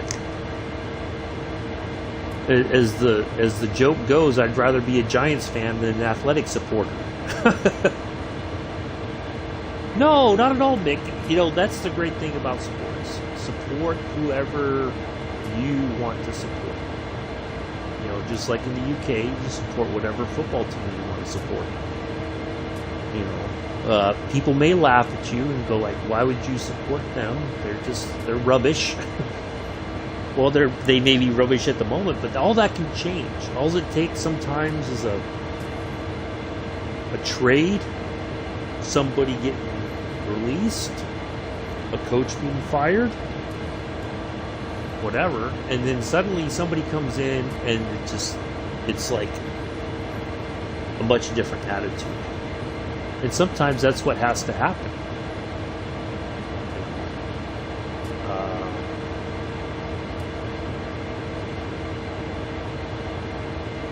But other times you're doing well, but the owners are like, well, we're going to go a different direction. Well, what different direction can you go if you're winning? Support, yeah, but always support whatever team you like. If you like it because they're, you know, their logo, or you like the name, or you understand the history of the team and whatnot. Just like in racing, some people in Formula One will only ever support Ferrari.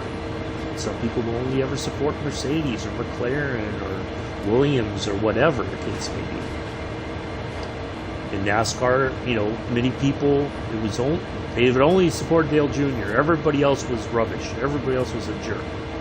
All your support. Well, there's nothing wrong with that. More power to you, man.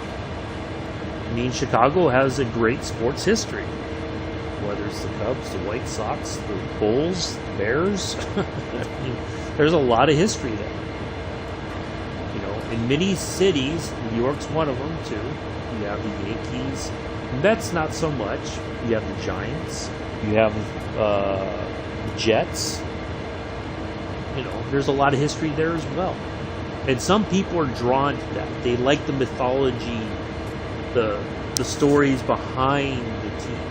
What created this? Always been a McLaren. I'll tell you, Mick. When Mika Hakkinen was driving for McLaren, of course McLaren was the sworn enemy, because I was a Schumacher fan. But one of the things that, if you watch this documentary, there was a good relationship between Mika and Michael. And I think a lot of people never picked up on that. There was a level of respect, there was a level they had a friendship. And it's kind of like Niki Lauda and James Hunt. Rivals sometimes are friends, but it's a relationship that not everybody seems to understand or respect. It was very touching to see Mika talk so well about Michael. And when, you know, like when Michael finally equaled the record of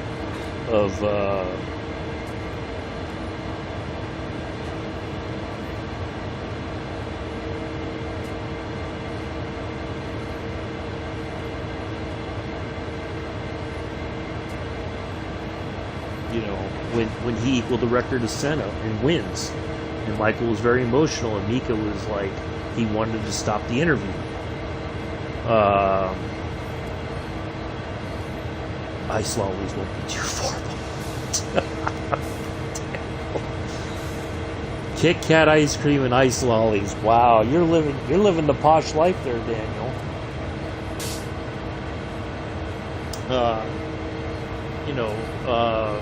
That was a really cool thing. That was those 2 years when Mika was fighting for the championship with Michael, and it seemed like they could beat Ferrari, or Ferrari could beat McLaren, but then it was just like this never came to fruition until the year 2000. Those were hard years, but I respect Mika Hakkinen immensely. I never cared for the McLaren team. I loathe David Coulthard, because I think he was one of those coattail kind of guys that seemed like he was more than he really was. But I know there's McLaren in America. McLaren had a huge history, especially in the Can-Am series. I loved seeing the McLaren Can-Am cars when I used to go to the historic races at Laguna Seca. I was like, they're amazingly powerful cars. Huge amounts of horsepower. Well, we're almost done, and Ella. you picked the wrong time to say be right back. We're going to park this thing, and then we're going to go flying. It's going to be a quick turnaround.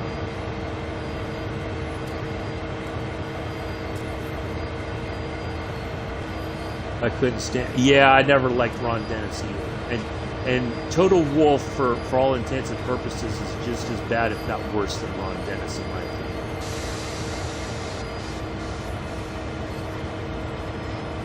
That's just my opinion.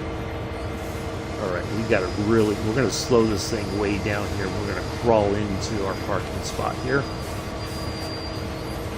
See, that's the thing I was worried about, is you have all that weight behind us now pushes the train forward. You get that accordion effect. Let's let the train settle down here. Alright, let's get the brakes released, and we'll just kind of coast right in, hopefully. See, watch, as we get moving, you're going to hear that. Awesome.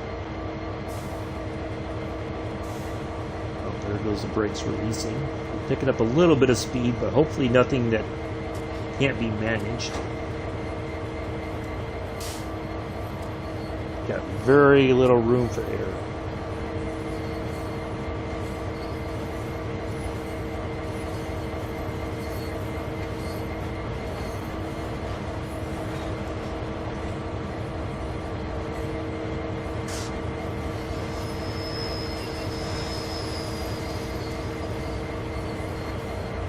We don't want to be so close to that red that if we get that push from the cars behind us, that we're going to end up. I should have saved this already. Oops, see, look at that.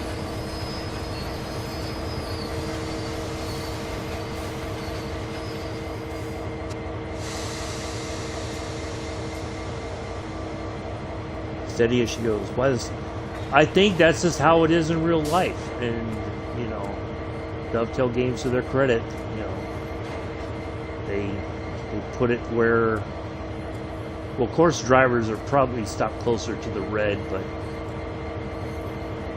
I think people would have freaked out about that. So we do have a little bit of a cushion.